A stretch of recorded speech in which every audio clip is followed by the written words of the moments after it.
அகிலத்தின் அன்பான சொந்தங்களுக்கு இணைய வணக்கம். மீனவர் காலையினூடாக சந்தித்திருக்கின்றோம். காசாவில் போர் நிறுத்தம் அமுலாக இருக்கும் என்ற சூழ்நிலையில் இஸ்ரேல் இராணுவம் நடத்திய தாக்குதல் பெரும் அதிர்ச்சி ஏற்படுத்தியிருக்கின்றது. காசா அமைதி உச்சி மாநாடு எகிப்தில் நடைபெற்று முடிந்திருக்கின்றது. இந்த மாநாட்டில் என்ன முக்கியமான விடயங்கள் நடைபெற்றிருக்கின்றன, இதன் பின்னர் ட்ரம்ப் எவ்வாறான விடயங்களை தெரிவித்திருக்கின்றார் என்பதும் மிக முக்கியமான ஒரு விடயமாக இருக்கின்றது. அடுத்து காசா குறித்து ஐநா சபை ஒரு அவசரமான அறிவிப்பை விடுத்திருக்கின்றார்கள். இந்த சூழலில் பிராந்தியத்திலும் உலகிலும் நடைபெற்ற மிக முக்கியமான சம்பவங்களை இந்த காணொளியில் விரிவாக பார்க்கலாம். காசாவில் போர் நிறுத்தம் அமலாக இருக்கும் இந்த சூழ்நிலையில் நேற்றைய தினம் எகிப்தில் குறிப்பாக இடம்பெற்ற காசா அமைதி உச்சி மாநாட்டில் பல்வேறுபட்ட நாட்டினுடைய தலைவர்கள் கலந்து கொண்டிருக்கின்றார்கள். அமெரிக்க அதிபர் டொனால்ட் ட்ரம்ப் மற்றும் எகிப்தினுடைய தலைவர் எல்சிசி தலைமையில் இடம்பெற்ற இந்த மாநாட்டில் பிரிட்டன் பிரதமர் ஸ்டார்மர், பிரான்சினுடைய ஜனாதிபதி மெக்ரோன், ஸ்பெயினின் உடைய ஜனாதிபதி, இத்தாலியா பிரதமர் ஜார்ஜியோ மெலோனி மற்றும் ஐக்கிய நாடுகள் சபையினுடைய பொதுச் செயலாளர், சவுதி அரேபியா, கத்தார், எகிப்து, ஜோர்டான், குவைத், துருக்கியுடைய அதிபர் எர்டோகன், இந்தோனேசியாவினுடைய அதிபர் என 20க்கும் மேற்பட்ட நாடுகளுடைய தலைவர்கள், வெளிவிவகார அமைச்சர் என முக்கியஸ்தர்கள் பலரும் கலந்து கொண்டிருக்கின்றார்கள். இந்த நிலையில் காசாவில் போர் அதிகாரபூர்வமாக முடிவடைந்து விட்டதாக ட்ரம்ப் தெரிவித்திருக்கின்றார். அது மட்டுமல்ல, இனி ஒரு போருக்கு இங்கே இடமில்லை என்றும் இந்த போர் நிறுத்த பேச்சுவார்த்தை 2ஆம் கட்டத்தை நோக்கி நகர இருப்பதாக ட்ரம்ப் தெரிவித்திருக்கின்றார். எகிப்தில் இடம்பெற்ற கூட்டத்தில் குறிப்பாக பல்வேறுபட்ட தரப்பினரும் காசா மீண்டும் முழுமையாக கட்டியமைக்கப்பட வேண்டும், அதற்கான நடவடிக்கைகள் விரைந்து எடுக்கப்பட வேண்டும் என்று குறிப்பிட்டாலும் அதற்கு எவ்வாறான பொறிமுறையை அவர்கள் செய்ய போகின்றார்கள், எவ்வாறு அதற்குரிய நிதியை திரட்டப் போகின்றார்கள், யார் அந்த காசாவை மீண்டும் நிர்வகிக்கப் போகின்றார்கள் என்ற விடயங்களை தெளிவுபடுத்தவில்லை. இருந்தபோதிலும் காசா மீண்டும் கட்டியமைக்கப்பட வேண்டும், அது விரைந்து கட்டியமைக்கப்பட வேண்டும் என ஐநாவினுடைய பொதுச் செயலாளர் அன்டோனியோ குட்ரஸ் இந்த கூட்டத்தில் கலந்து கொண்ட தலைவர்களிடம் தெரிவித்திருக்கின்றார். இதில் ஒரு முக்கியமான விடயமாக அமெரிக்காவில் சுதந்திர பாலஸ்தீனத்தை அங்கீகரிக்கும் பொழுது அதில் கலந்து கொள்வதற்காக பாலஸ்தீன அதிகார சபை தலைவர் மஹ்மூத் அப்பாஸ் செல்வதற்கு தீர்மானித்த சூழ்நிலையில் அவருக்கு விசாவை அமெரிக்கா நிறுத்தி வைத்திருந்தது. ஆனால் நேற்று எகிப்தில் இடம்பெற்ற கூட்டத்தில் மஹ்மூத் அப்பாஸ் கலந்து கொண்டு ட்ரம்புடன் கையிலாக கொடுத்து உரையாடியிருந்த காட்சியையும் பார்க்கக்கூடியதாக இருக்கின்றது. அதேபோல் இஸ்ரேலில் இருந்து திரும்பி எகிப்தினுடைய தலைவர் அல்சிசியுடன் உரையாற்றி கொண்டிருந்த போது ட்ரம்ப் தெரிவித்திருக்கக்கூடிய விடயங்கள் பெரும் பரபரப்பை ஏற்படுத்தியிருக்கின்றது. ஹமாஸ் தலைவர்கள் மிகவும் வலிமையானவர்கள், அவர்கள் மீண்டும் ஒரு இனப்படுகொலையை எதிர்கொள்ள தயாராக இல்லாத சூழ்நிலையில் சமாதான பேச்சுவார்த்தைக்கு வந்திருக்கின்றார்கள். ஹமாஸை முற்றாக இஸ்ரேலினால் அழிக்க முடியவில்லை என்பதை அவர் தெரிவித்திருப்பதுடன் ஹமாஸ் உடன் மிக முக்கிய பங்கு வகித்த எகிப்தியர்களை நான் பாராட்டுகின்றேன். அது மட்டுமல்ல, இந்த எகிப்து நாட்டினுடன் அவர்கள் நல்லுறவை கொண்டிருப்பதுடன் எகிப்தினுடைய நடவடிக்கைகளுக்கு பெரிய அளவிலான ஒத்துழைப்பையும் வழங்கியிருக்கின்றார்கள். ஹமாஸ் மிகப்பெரிய அளவிலான கட்டமைப்பை கொண்டிருக்கின்றார்கள் என்பதில் எந்த மாற்று கருத்தும் இல்லை என்ற விடயத்தையும் அவர் போட்டுடைத்திருக்கின்றார். அதாவது இஸ்ரேல் இவ்வளவு தாக்குதல்களை நடத்திய பின்னரும் இஸ்ரேல் உலகம் முழுவதும், காசாவில் மட்டுமல்ல, மேற்கு கரையில் மட்டுமல்ல, கத்தார் முதல் ஈரான் வரை தாக்குதலை நடத்திய போதும் கூட ஹமாஸை இஸ்ரேலினால் சரணடைய வைக்க முடியவில்லை, ஹமாஸிடமிருந்து பணைய கைதிகளை பெற்றுக்கொள்ளவும் முடியவில்லை.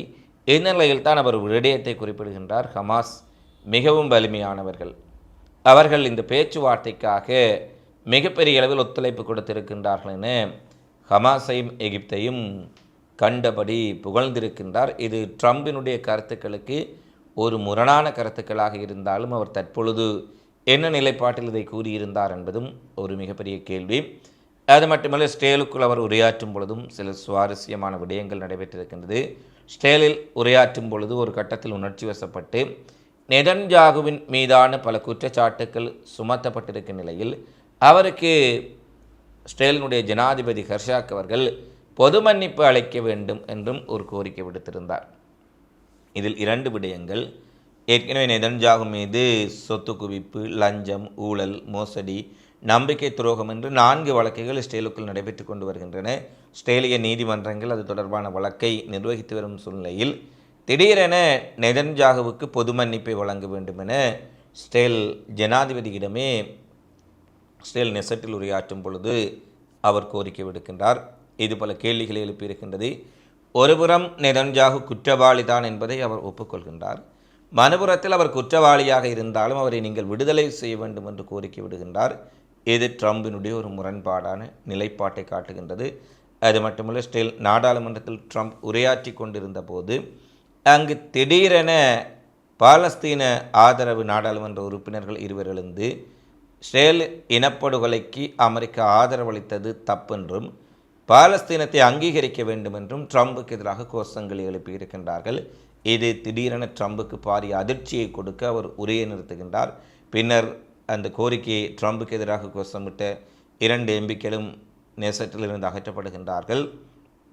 பின்னர் அவர் தொடர்ச்சியாக தன்னுடைய உரையை ஆற்றக்கூடிய காட்சிகளும் வெளியாக இருந்தன. எனவே எவ்வளவு தூரம் ட்ரம்புக்கு இஸ்ரேலுக்குள் பந்தோபஸ்து செய்த போதிலும் கூட ட்ரம்ப் உரையின் போது கூட பாலஸ்தீனத்திற்கு ஆதரவாக இஸ்ரேலினுடைய நெசட்டுக்குள்ளேயே குரல்கள் எழுந்திருக்கின்றமையும் இங்கு பல ஊடகங்கள் சுட்டிக்காட்டியிருக்கின்றார்கள் என்பதை நாங்கள் பார்க்கின்றோம். அதேபோல் நெதன்யாகுவுக்கு மன்னிப்பு கொடுக்குமாறும் நெதன்யாகுவினுடைய குற்றங்களை விசாரணை செய்து வரும் நீதித்துறைக்கு அழுத்தம் கொடுப்பதை போல ட்ரம்ப் பேசியிருப்பது ட்ரம்ப் உடைய நடவடிக்கைகள் மீது நெதன்யாகுவுக்கும் ட்ரம்புக்கும் இருக்கக்கூடிய தனிப்பட்ட உறவு குறித்தும் பல கேள்விகளை எழுப்பியிருக்கின்றது. இஸ்ரேல் அமெரிக்க உறவு என்பதற்கு அப்பால் நெதன்யாகு என்ற ஒரு தனிப்பட்ட ஒருவனுக்காக இஸ்ரேலினுடைய நீதி மன்றங்களை மீறி நீதி சட்டத்திட்ட விதிமுறைகளை மீறி வழக்குகளை எல்லாம் விட்டுவிட்டு அவரை மன்னிப்பு கொடுத்து விடுங்கள் என்றுவாறு ட்ரம்ப் பேசியிருப்பதையும் பார்க்கக்கூடியதாக இருக்கின்றது.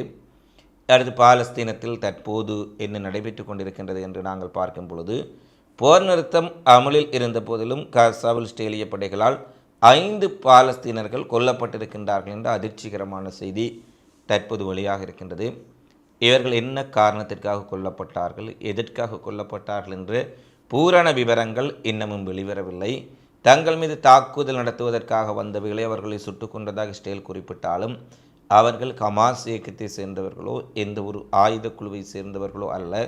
அவர்கள் அப்பாவி பலஸ்தீனர்கள் இஸ்ரேலினால் கொலை செய்யப்பட்டிருக்கின்றார்கள் என்று அல் ஜசீரா ஊடகம் செய்தி வெளியிட்டிருக்கின்றது.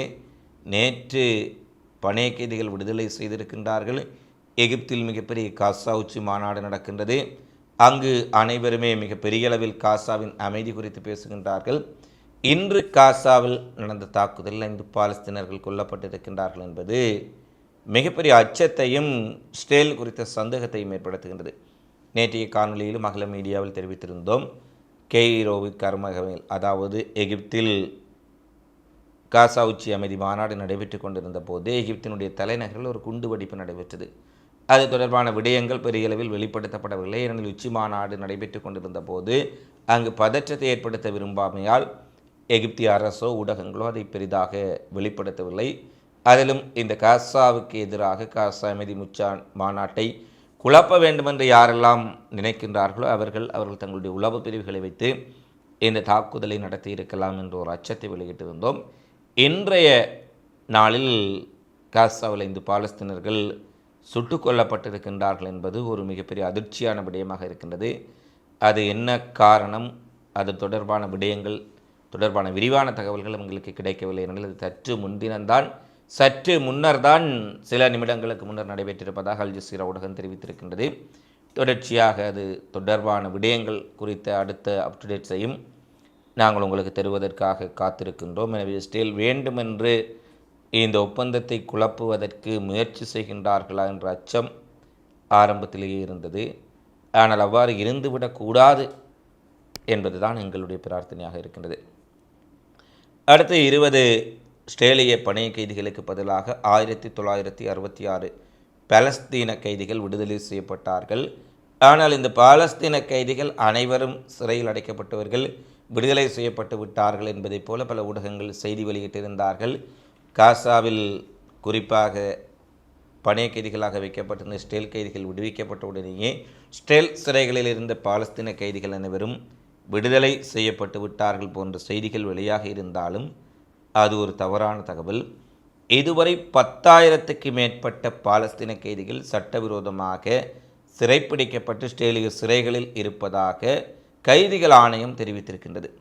பாலஸ்தீன கைதிகள் ஆணையம் மேலும் தெரிவிக்கையில், ஒப்பந்தம் தொடங்கியதிலிருந்து 1966 பாலஸ்தீன கைதிகள் விடுவிக்கப்பட்டாலும் கூட கடந்த 2 ஆண்டுகளில் இஸ்ரேலிய தடுப்பு மையங்களில் குறைந்தது 77 பாலஸ்தீனர்கள் சித்திரவதை காரணமாக கொல்லப்பட்டுள்ளார்கள்.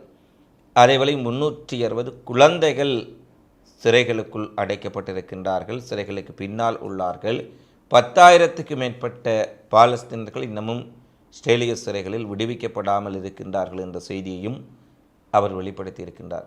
10,000க்கு மேற்பட்டவர்கள் சிறைகளுக்குள் அடைக்கப்பட்டிருக்கின்றார்கள் என்றால் அது எவ்வளவு பெரிய தொகை என்பதை நாங்கள் நினைத்து பார்க்க வேண்டும். 20 முதல் 50 பணைய கைதிகள், இஸ்ரேல் பணைய கைதிகளை விடுதலை செய்வதற்காக இந்த அமெரிக்கா, ஐரோப்பிய நாடுகள், உலகம் கிளர்ந்தெழுந்திருந்தார்கள். அவர்களுடைய உரிமை குறித்து பேசியிருந்தார்கள். ஆனால் 10,000 பாலஸ்தீன கைதிகள் அங்கே அடைக்கப்பட்டிருக்கின்றார்கள்.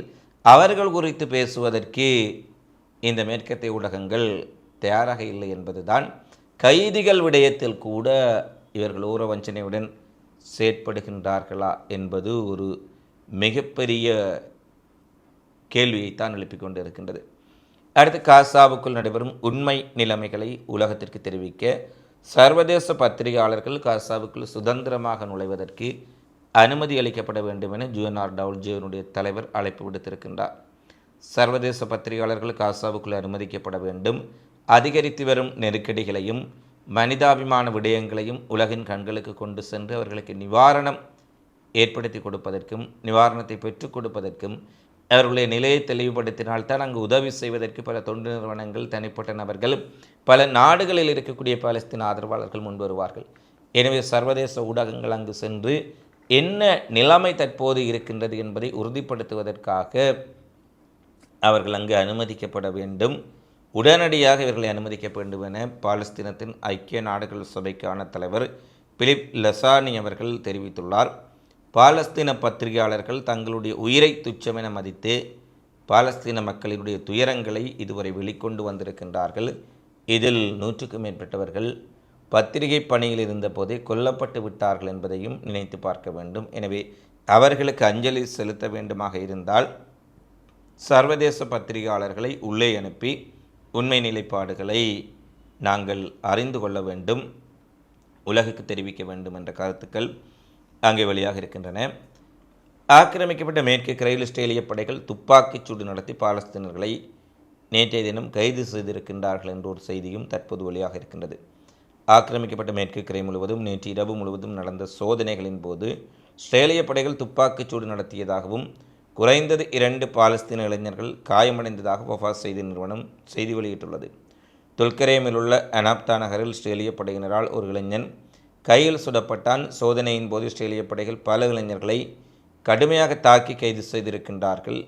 ஆக்கிரமிக்கப்பட்ட ஜெருசலேமுக்கு அருகிலுள்ள அல் இஸ்ஸாவியா நகரிலும் இஸ்ரேலிய படைகள் ஒரு இளைஞனை கைது செய்வதற்கு முதல் சுட்டு காயப்படுத்தி இருக்கின்றார்கள் என்ற செய்திகள் வெளியாக இருக்கின்றன.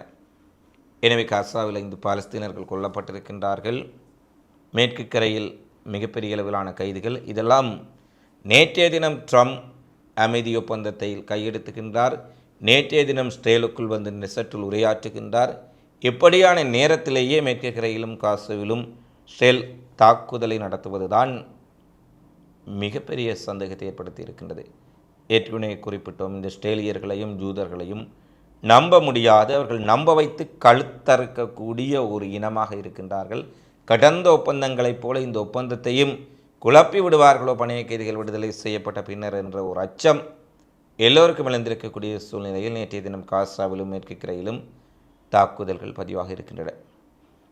அடுத்து, அமெரிக்காவின் டெகாஸ் மாகாணத்தில் உள்ள கிக்ஸ் விமான நிலையத்திற்கு அருகே வீதியில் நிறுத்தப்பட்டிருந்த வாகனங்களின் மீது சிறிய ரக விமானம் ஒன்று வீழ்ந்து நொறுங்கி இருக்கின்றது. இந்த விமானம் வீழ்ந்த வேகத்தில் தீப்பிடித்ததில் 3 பேர் உயிரிழந்திருக்கின்றார்கள். வீதிகளால் சென்ற 4 பேர் காயமடைந்திருக்கின்றார்கள்.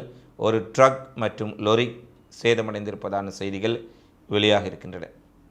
இறுதியாக, உக்ரைனில் நடக்கும் போர் விரைவில் தீர்க்கப்படாவிட்டால் உக்ரைனுக்கு நீண்ட தூர ஆயுதங்களை, அதாவது டொமாஹத் ஏவுகணைகளை நாங்கள் அனுப்ப நேரிடும் என்பதை ட்ரம்ப் ஒரு எச்சரிக்கையாக ரஷ்யாவுக்கு தெரிவித்திருக்கின்றார். செய்தியாளர்களிடம் பேசிய ட்ரம்ப், இந்த போர் தீர்க்கப்படாவிட்டால் நாங்கள் உக்ரைனுக்கு டோமாஹாக் ஏவுகணைகளை அனுப்புவேன். டோமாஹாக் ஒரு அற்புதமான ஆயுதம். அது மாஸ்கோ வரை சென்று ரஷ்யாவை துல்லியமாக தாக்கும். எனவே இந்த போரை முடிவுக்கு கொண்டு வருவதற்கு ரஷ்யா முயற்சிகளை மேற்கொள்ள வேண்டும், நமது முயற்சிகளுக்கு ஆதரவளிக்க வேண்டும் என ரஷ்யாவுக்கு ஒரு எச்சரிக்கையை விடுத்திருக்கின்றார் ட்ரம்ப். ட்ரம்ப் பதவியேற்றத்திலிருந்து ரஷ்யாவுக்கும் ஈரானுக்கும் எச்சரிக்கை விடுத்தபடி தான் இருக்கின்றார். ஆனால் இவருடைய எச்சரிக்கையை அவர்கள் கணக்கில் எடுப்பதாகவே தெரியவில்லை. இதுதான் நிஜம். இந்த காலைப்பதிவு தொடர்பிலான உங்களது மதிப்பான கருத்துக்களை தவறாமல் கமெண்ட்ஸில் பதிவிடுங்கள் என கேட்டுக்கொண்டு மீண்டும் அடுத்த காணொளியில் உங்களை சந்திக்கும் வரை உங்களிடமிருந்து விடைபெறும் நான் உங்கள் அன்பின் சந்துரு. வணக்கம்.